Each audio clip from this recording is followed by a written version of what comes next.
morning, everyone. Thank you very much for being here this morning in our beautiful community, City of Sarasota. For those of you that I haven't met, my name is Tom Barwin, City Manager here. We have several partners in the room this morning who are engaging with our city in the effort to work effectively on the challenge of chronic homelessness. And I would like to ask them to introduce themselves before we get moving in case anyone from the media would like to talk to them afterwards. Steve, you want to start off? Steve Moore, I'm the Deputy Chief of Police here in the City of Sarasota. SPD, everybody knows the SPD. Who else? Who do we have here? I know we have some veterans officials here. I'm Steve Garcia with Operation Military Assistance Program. We assist homeless and low-income veterans in the community, and also starting a nonprofit called Veterans U to help transitioning vets in the community. I'm also stand up, Tom. Robert McAtee, Plantagenet Trust, Neighbors Helping Neighbors for a Better City Government.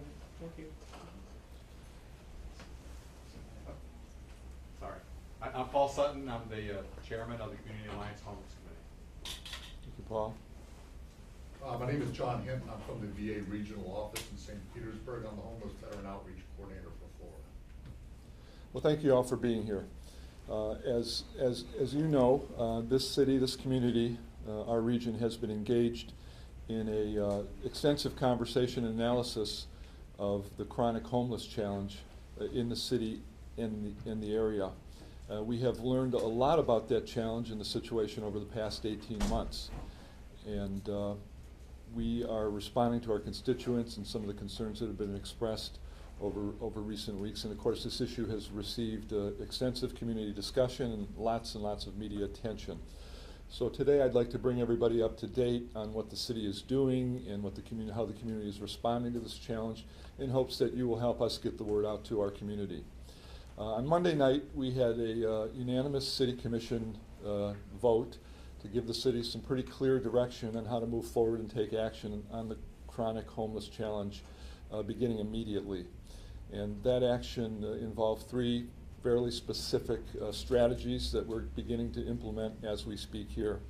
And I'd call upon our mayor, Willie Shaw, who he himself is a veteran, have served with the United States Air Force, to inform you and provide information on the very first part of this strategic direction that the Commission unanimously agreed upon. Mr. Shaw? Mayor Shaw. Thank you, Mr. Warren. Good morning, ladies and gentlemen.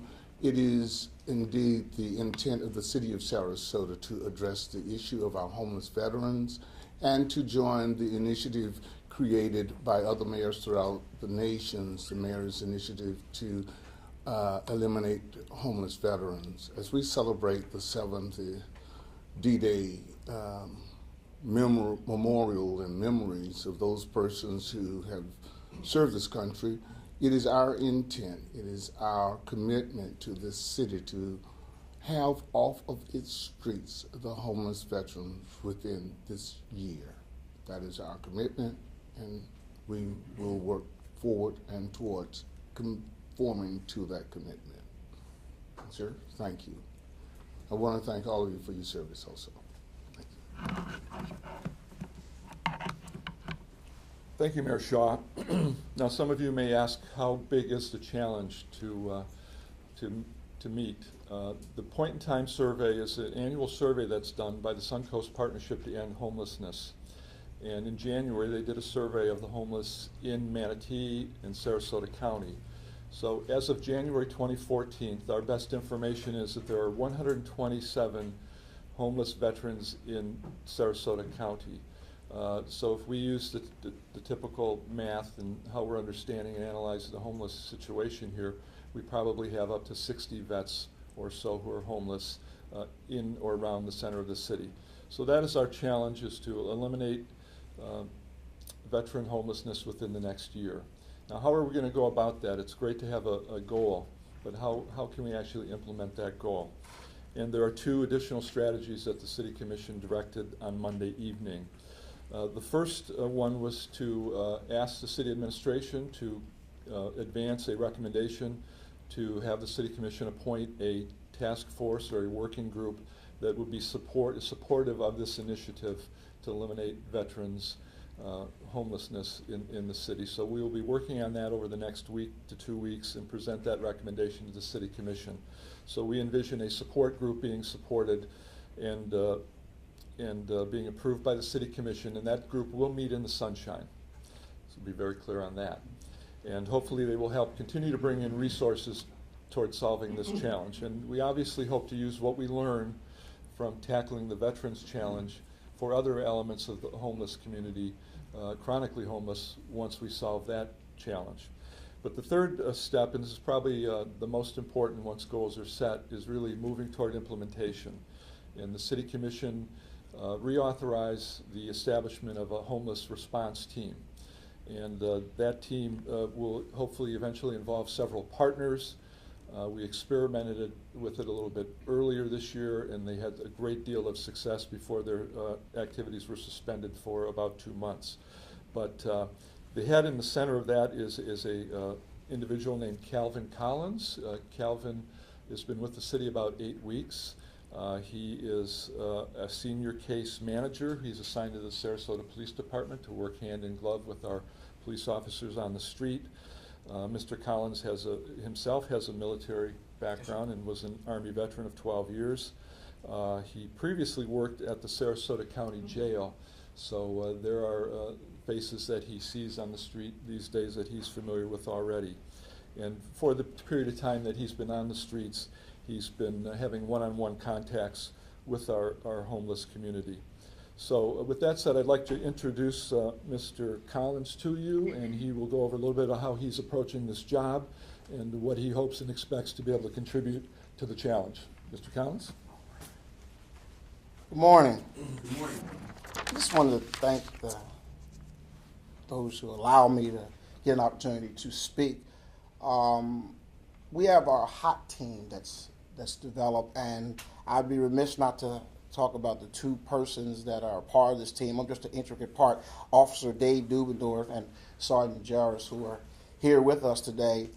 And our goal is to engage the vulnerable population in Sarasota by identifying those homeless veterans. Being a veteran is dear to my heart. I'm an infantry soldier, 25th ID. And when I hear the national anthem or someone sing something patriotic, I still weep because that's just who I am. The disabled women and children and those suffering from mental illness and substance abuse issues, our goal is that we guide them towards rehabilitation, relocation off the streets, and into safety. And one of our mid to long-term goals is the reunification of them to their families, if possible. Our goal through case management will lead them to social service, jobs opportunities, medical, dental care, and shelter for those that will accept the help. By them using the resources and complying with programs, the outreach purpose in time will help them to graduate from helplessness to hopefulness and stability. In closing, one of the most important tasks is for us to engage them every day. Every time we're out there, we want to engage them, and we want to talk to them, and we want to hopefully help brainstorm with them ideas that they can use to help themselves. And we have to guide them. It's every day we go out there, myself and Officer Dubendorf and Sergeant Jarvis, we talk to them on the streets. We're in the hedges and highways. We're in the bamboo shoots. Wherever that buggy takes us, we're there. And we're doing one-on-one contact. We're not doing any psychoanalysis. We're just there talking to them, letting them know that we care, letting them know that there's hope, letting them know that the city of Sarasota has not forgotten about them. And our veterans, of course, when we get our veterans, we want to get them triaged as quickly as possible to either the vet center here. There's 3 locations in Sarasota, and then eventually there's a free bus ride or van ride to St. Petersburg. So we have the information. We have the tools. Now we have to get it to them and then encourage and convince them to take advantage of those tools to help them and lead them into stability in their life. And then what maybe many don't do is we're going to continue to keep our hands on them. We're not just going to tell them something and let them go, but we're going to check on them and see what progress they have made and tell them, whatever we can do to help you in your plight, in your journey, back to that stable-mindedness. And again, if we can get families from wherever to come and become a part of the team, that's what we want to do also. So we have a great big task ahead of us, but our hot team, we're going to tackle it one person at a time. And we're hopeful. We're hopeful. Every day we put on our hopeful faces and we square our shoulders back and we go out there and do the work. In closing, thank you all, and we're on our way. So, Thank you, Calvin, and I should point out that Calvin is not a doctor. We just want folks to know who he is, and this helps keep the poison ivy off him when he's out there in the field. But thank you, Calvin. We have very optimistic belief we're going to have considerable success in meeting the challenge, the mayor's challenge, to eliminate veterans' homelessness from our community within the next year. Now, obviously, I hope it's obvious, the city or this community didn't create the challenge of homelessness or chronic homelessness. It's a lot of factors have come together in our country, in our communities over a great many years.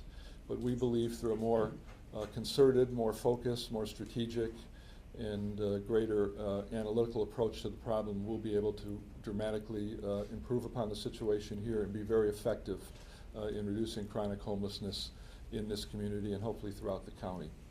With that said, Mayor Shaw, Calvin Collins, or myself would be happy to take any questions. And yes, we should introduce Larry Edgar, who's just joined us, a public defender. Thank you, Larry, for being here this morning. And we will also hang around after if anyone wants to talk informally. And we also have two other city commissioners in the building this morning. Vice Mayor Susan Chapman is in the building if anybody'd like to talk to her, as well as Commissioner Suzanne Atwell. Yes, Mr. Barwin, Calvin, Mayor? there was some issue before with Mr. Marba with the way the hot teams were being used. And has any of this been spoken about with him, with Mr. Marba, and see if this is in line with some of his recommendations, or how are you all coordinating with him in line with what's happening? Well, that's a great question. I've reached out to Dr. Marbett earlier this week to advise him on what the City Commission's actions were, unanimous actions on Monday night, and we haven't been able to talk directly this week yet. But here's a part of the challenge, and I'm glad you asked that question. I think we need to be very clear on this. This in no way, I think, conflicts with or competes with any of Dr. Marbett's recommendations. In fact, when you really do a deep dive into the report, this really integrates all of those recommendations on a faster track. Because the reality is, even if everything falls into place perfectly, we will not see a Come As You Are shelter open in 9 to 12 months. That's the most optimistic time estimate.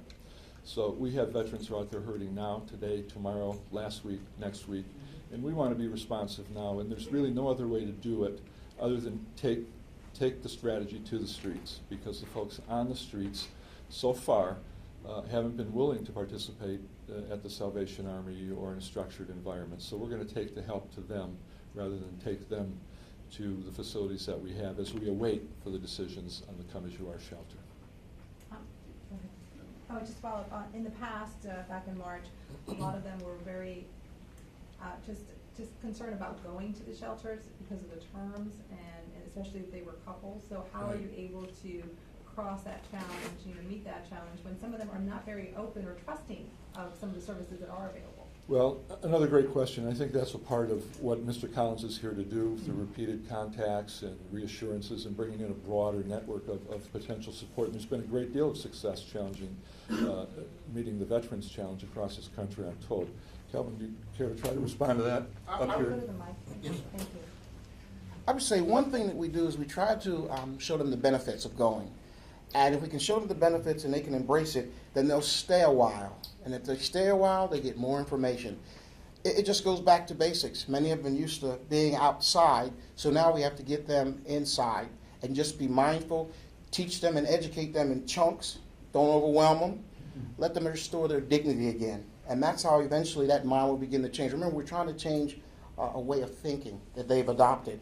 And it takes a minute, but if you do it correctly and if you're consistent, we have to be as consistent as the negative things in their life. We're the positive things.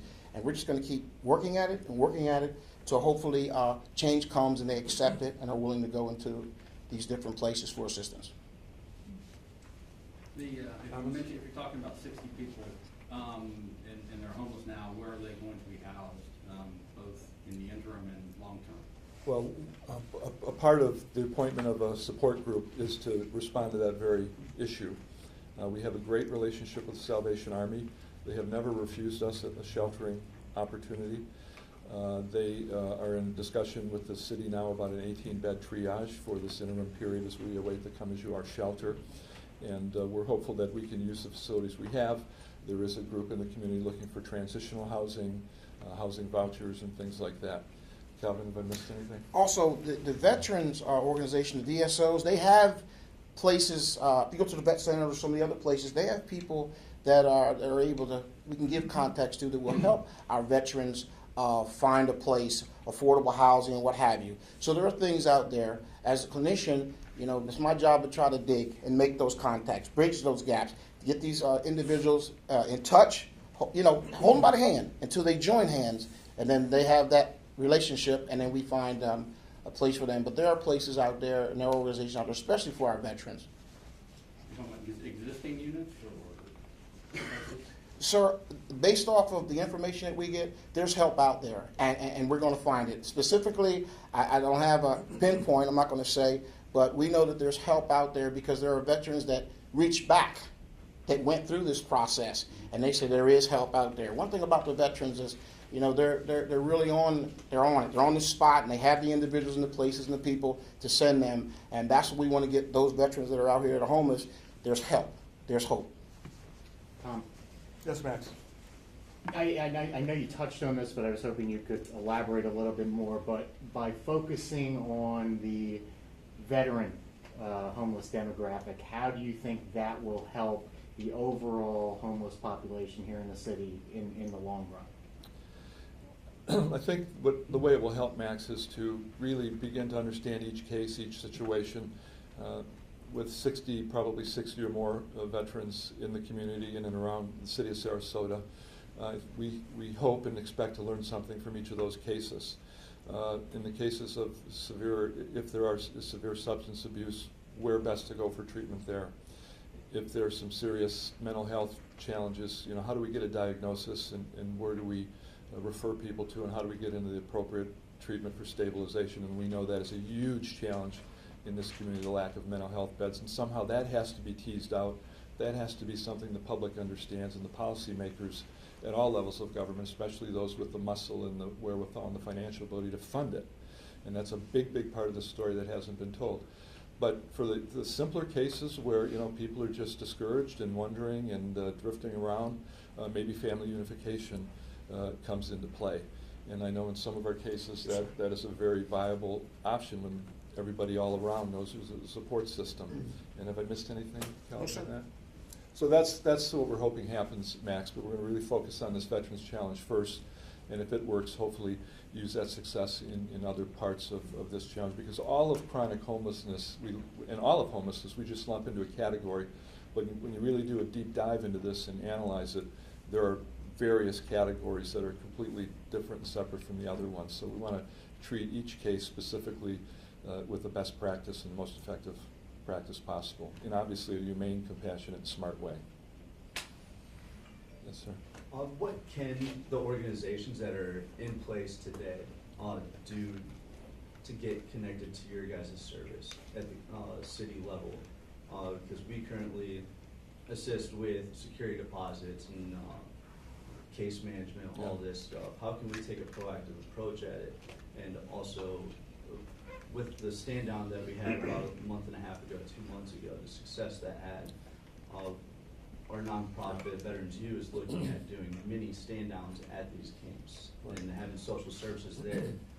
Is there going to be a centralized number or something that we can get in contact with to get these veterans connected immediately? That's a great question. Thank you for asking it. And it's one of the reasons we're so optimistic and excited, especially if you know the history of Sarasota, where groups and individuals and philanthropists have come together to meet almost any challenge that's ever confronted this city. But for the time being, I would call upon anyone who can contribute in a positive way to contact the city manager's office at 954-4102, 954-4102, and we'll get that information to Calvin and his team. Of course, those that see Calvin in the streets or any of our hot team, please contact them. But the reason it makes me so optimistic, and maybe you can talk about this, Calvin, just this week we found an employer who has 70 jobs ready to go now that is willing to hire folks from the street. That's a big step for a lot of people. You want to describe how the hot team uncovered this Yes, lead sir. and what actually happened there? Myself and Officer Dubendorf, where as we make our way throughout the community, we were looking for places that could find employment for the individuals that are out here that don't have jobs. The gentleman there explained to us that they would not only bring them in, but they would help them on the computer. They would make sure they have the proper credentials, and if they would go through this, they would get them boots. And they would get them whatever they needed to do the job. And they said that they're looking every day for jobs, especially with new construction, what have you. So it was a breath of fresh air. And we're hoping this individual will even somehow be able to come out with us in the future and then be able to talk to them one-on-one. We want to take away the excuses, but we also just want to give them hope that there is help out there. There are jobs out there. The city has not forgotten about you. And with that collaborative effort, that's how we're going to make a difference. It's just simple communication. Went to the vet center yesterday. And I went also to the VA hospital. I went to Swift, and then I went to another location here and talked to the veterans people. They were more than like that. I got a stack of referrals and a stack of pamphlets and information for our veterans and for their loved ones and for their families. Remember, it's just not the veteran, but it's their family, their children, the wife. And I think it's going to be a great marriage. It's just simple communication and then contact information. And then we can expeditiously help them and stop the lag time. And the other reason this is really an important element to this is some of you who have been around a long time here, you have known people to be on the streets here 5, 10, 15, some as many as 20 years or more. But to prevent that from happening in the future, we have learned through this analysis and the research and all the studies that have been done to eliminate chronic homelessness. You got to jump on the short-term cases quickly before people get so discouraged that they give up hope. So even if these jobs aren't available to the people who have been on the street for 20 years won't take these jobs, for the person that's been on the street for 2 weeks and will jump at it, that's a solution. That's a prevention, and that will eliminate a problem for them, their families, and all of us down the road. So it's these kind of relationships and connecting the dots and communications that we've got to bring into play here in a big way, and we plan to do it. So Isabella. Yes, Tom, if you can put in perspective, I mean, it seems that the majority of the homeless here are veterans, but clearly you're not sending the message that you're not going to reach out to those who are not veterans here. And how many total? What are the total? Well, actually, the veterans are a very small subset of the homeless community. The point-in-time survey, and I don't have it in front of me, but I believe identified between our two counties well over 2,000 chronically homeless individuals, and between the two counties, I believe the veteran population is less than 300. So it's a surmountable, achievable goal, we believe, to show some dramatic improvements. But for the greater community, we will manage as best we can and try to help as best we can. But we're really going to focus on this veterans, and then hopefully apply what we learned there to other cases as we can. And it'll depend on how fast the network grows, how fast this collaboration and intensive sort of coordinated effort can grow. And if it grows fast and we can deal with the veterans with an ample capacity, then maybe we'll have the capacity to work on some other cases, and we sure hope so. A follow-up on these shelters. Where does it stand? I mean, and what is, as some like to say, what is the holdup? Well, the holdup has been really the necessary due diligence that a government has to go through before they acquire a parcel of property and then convert it to a certain use. So with the two properties in play, this has been an environmental analysis. It's been underway. You have to design the building. You have to make provisions to purchase the building. You have to be sure the zoning is in place. And that process will be discussed in the evaluation of the two sites that are in play right now. Will be discussed at a joint city and county commission on June 23rd at 1 p.m. at 1 p.m. at the county building. How close are we to deciding, are both government groups deciding a site? I don't believe the analysis is completed yet. Wayne Appleby is really the go-to guy on that. He's the Sarasota County Homeless Coordinator, and he's leading that analysis. And we'll see on June 23rd if those are viable sites or not. And if they're not, we're hoping the effort continues to address homelessness in the county. And if they are, then they'll make the decision, and the process to build there will begin. Let me to that end, is the city's position that it favors or does not favor safety triage center, wherever it may be? That's a policy decision of the two commissions, and at this point, both commissions are in favor of a come-as-you-are shelter. The majority of both commissions. Were the arrests, the drug arrests conducted by the city police department, were they related at all to the city's homeless initiative? As I understand it, the drug arrests that were reported on this week up in Newtown were response to community concerns with gatherings in the community park, and most of the feedback has been positive as far as I know. But not related to the homeless initiative? Not to my knowledge, no. No, And the not at all. leadership of the PD is saying absolutely not. Any other questions, anyone? Well, thank you all very much for coming this morning. Appreciate you helping us get the word out, and we will hope to provide regular updates as we work through this challenge. Thank you very much. Have a great weekend. Thank you.